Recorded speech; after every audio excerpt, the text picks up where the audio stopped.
రేపు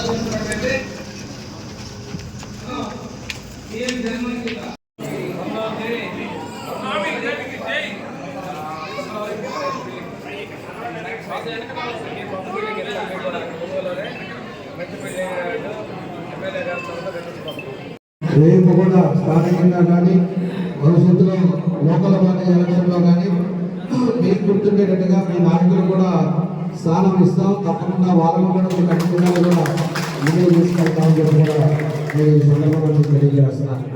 కాబట్టి ఈరోజు మమ్మల్ని కూడా పిలిచి ఈరోజు మీ దినోత్సవం సందర్భంగా మమ్మల్ని కూడా మమ్మల్ని బాలసేవ చేసిన నాయకులకి మీ అందరూ కూడా మనస్ఫూర్తిగా నా అభినందనలు తెలియజేస్తూ అందరికీ పేరున అభినందనలు ధన్యవాదాలు తెలియజేస్తూ సెలవు తీసుకున్నాను.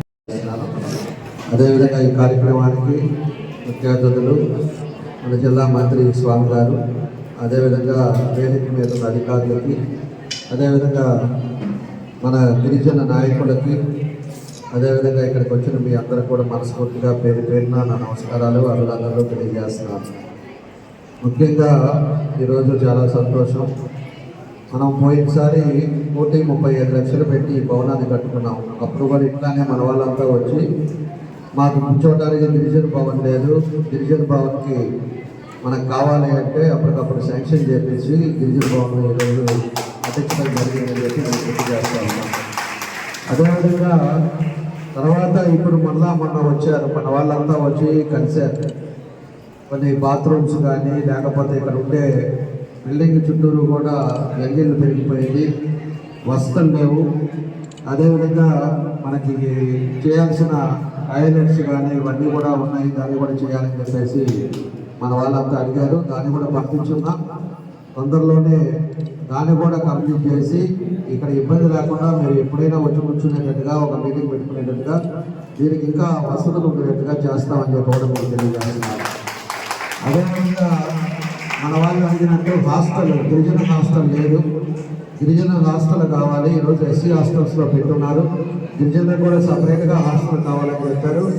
దాన్ని కూడా దీంట్లోనే ఏదైనా అవకాశం ఉంటే, ప్లేస్ ఉంటే దీంట్లోనే కొన్ని హాస్టల్గా పిల్లలు చదువుకునేటట్టు ఈరోజు దాన్ని కూడా కట్టించే బాధ్యత చేస్తామని చెప్పి కూడా మీకు ఈ సందర్భంగా నేను తెలియజేస్తున్నాను.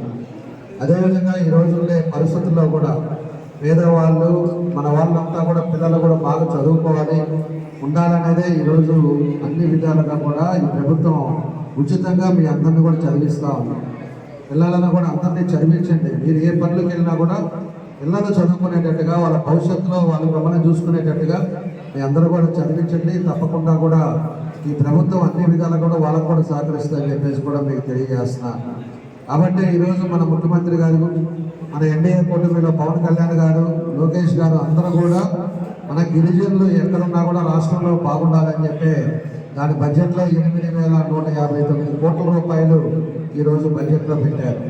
కాబట్టి రాష్ట్రం అంతా కూడా ఎక్కడున్నా కూడా భవనాలు కానీ, హాస్టల్స్ కానీ, అదేవిధంగా మీకు సదుపాయాలు కానీ అన్నిటికీ ఈరోజు ప్రభుత్వం బడ్జెట్ పెట్టి ఎస్సీలకి, గిరిజనులకు ఉన్నటువంటి సమస్యలు వాటి పరిష్కారం కోసం ఎస్సీ కమిషన్ ని చర్యలు తీసుకుంటున్నారు కూడా ఈ సందర్భంగా మేము తెలియజేస్తున్నాం. ఈ రోజు గత ప్రభుత్వంలో జీవో నెంబర్ 3 చంద్రబాబు నాయుడు గారి ప్రభుత్వం తీసుకొస్తే అది గత ప్రభుత్వంలో రద్దు చేస్తుంది. అలాంటి ప్రభుత్వం కనీసం అప్పీల్ కూడా అప్లోడ్ కూడా చేయకుండా పరిస్థితి. ఈ రోజు విద్య ఉంటే మన జీవనం మారిపోతుంది, విద్యతోటే మన పరిస్థితి మారుతుంది. ఆర్థికంగా కానీ, సామాజికంగా కానీ మన సాంప్రదాయాన్ని, సంస్కృతిని కాపాడుకుంటూ మనలో విద్యావంతులు రావాలనేది కేంద్ర రాష్ట్ర ప్రభుత్వాల యొక్క సంకల్పం. అందులో భాగంగా ఈరోజు షెడ్యూల్ తెగల పిల్లలకి నాణ్యమైన విద్య ఇవ్వడం కోసం 757 గిరిజన ఆశ్రమ పాఠశాలల్ని ఈరోజు మనం నిర్వహిస్తా ఉన్నాం. 28 ఏకలవ్య మోడల్ స్కూల్స్ లో మనం 14 స్కూల్లో ఈరోజు ఆధునీకరించి ఉన్నతీకరణ చేపించి భవనాల నిర్మాణం కూడా చేస్తాం.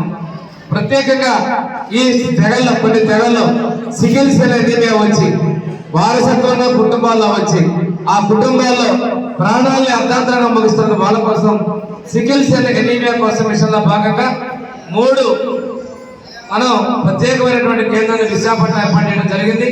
వారికి 10,000 రూపాయలు సికిల్ సెల్ ఎనీమియా ముఖ్యంగా కొన్ని గిరిజన తెగలాగా ఉంటుంది. 10,000 రూపాయలు వాళ్ళకి నెలకి పెన్షన్ రూపాయలు కూడా మనం ఇస్తా ఉన్నాం.